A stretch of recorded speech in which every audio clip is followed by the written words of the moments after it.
Hey guys, welcome to week 5 of distance learning. I can't believe that we're already here, but I wanted to just remind you of a few things before we get started on our lecture today. This is the last section for chapter 17, which means that you're going to start on your chapter 17 review, and you will use that as your study guide. On your lesson plans, it has all of the ones that you need to do on page 361 for your review.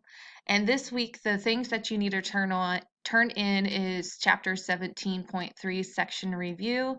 And you also need to turn in the diagram on the digestive system of the bird as well. So those are the two things you need to turn in this week.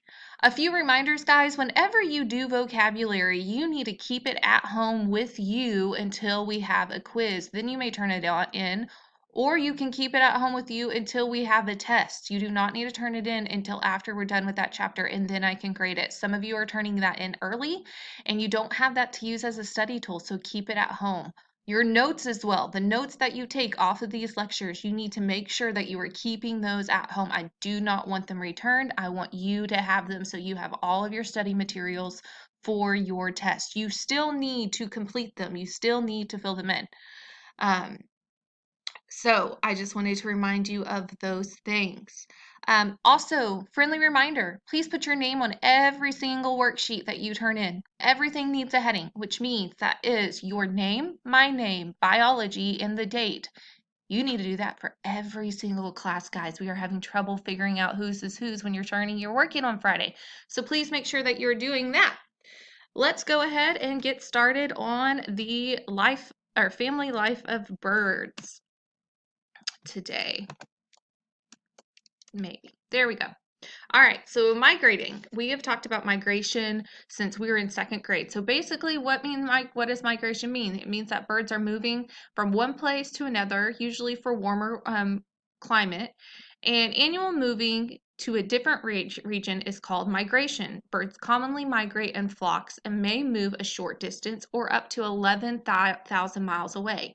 A few things that you need to know for migration. Birds follow the same route annually. These routes are called flyaway routes, and they can go the same place, the same time, because they have that in their brain of muscle memory of where to go.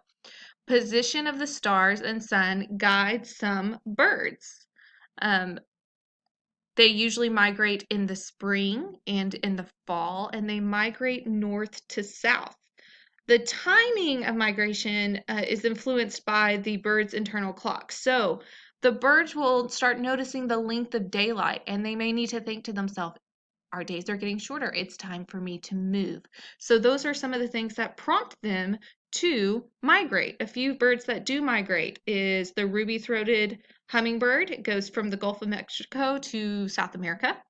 The golden plover goes from Canada to South America. So that's over 11,000 miles away, and it can do that every single year.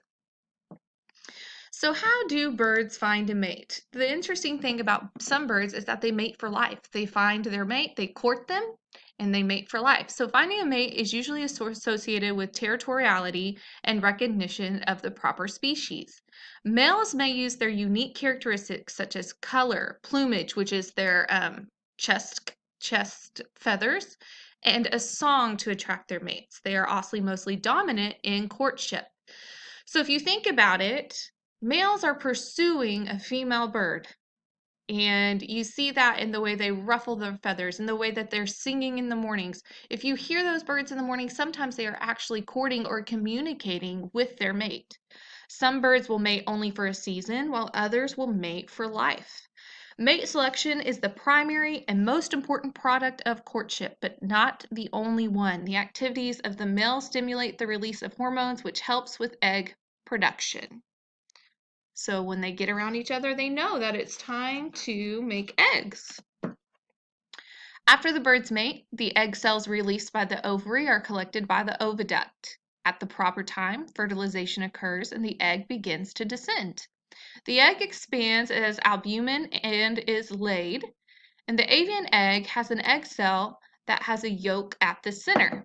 So the yolk, if you look on page 357, you can see all of what the egg looks like and the things that they are used for. So the bulk of the yolk fat is the as the yolk body is the fat-rich food source for the tiny embryo. So that's what's feeding the embryo to grow while it's in the egg, which develops in a special location in the germinal spot.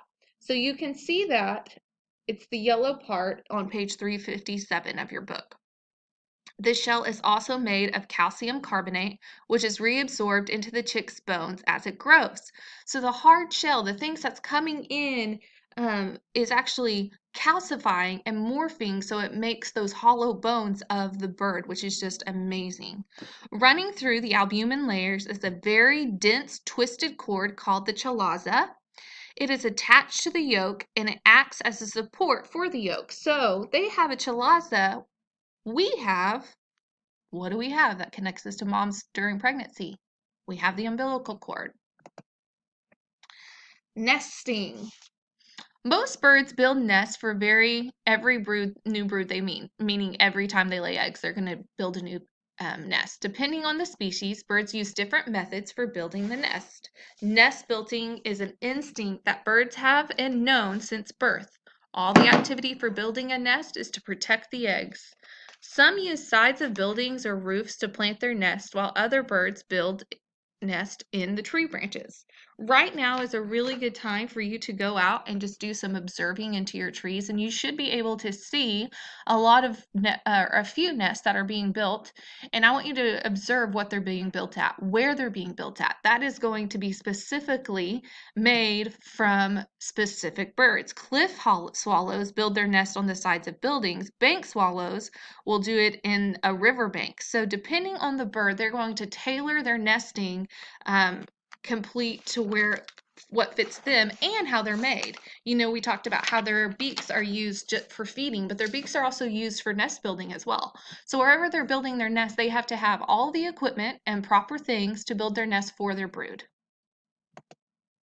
Incubation.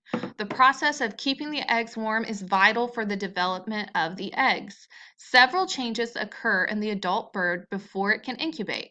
An adult loses feathers on its belly to expose a patch of skin called the brood patch, which transfers heat to the egg and the embryo. The dermis is spongy and richly supplied with blood vessels that looks inflamed to make sure heat is being transferred efficiently. So let's think about that. After a woman has a baby, they will usually put skin to skin. That usually helps soothe the child because they know it's there, smells and touch, but it also provides heat. That's the same thing that they're doing when they're incubating. They're sitting on the eggs, making sure that they're getting enough heat to grow and keep protected. While the majority, both male and female, will spend time incubating the eggs, male birds usually provide food during the incubation time. To maintain a constant temperature, the adult will occasionally turn the eggs to eliminate cold spots. Most atrial birds hatch in about 14 days and are naked and helpless at hatching. So from the time that that egg is born, they sit on it for 2 weeks, and that's when they will start emerging. Precocial birds are covered with down feathers and are ready for swimming and running almost immediately after birth. They can maintain a stable environment, stable body temperature, and that's why they are able to run after birth. For atrial birds, some produce crop milk to help with rapid growth, and this is similar to breast milk.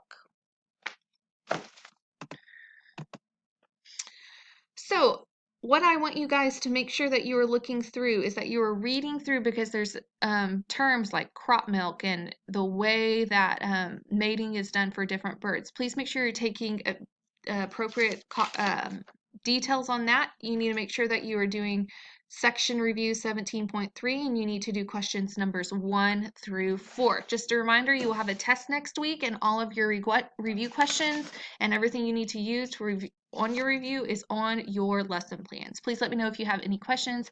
Miss you guys. Hope to see you soon.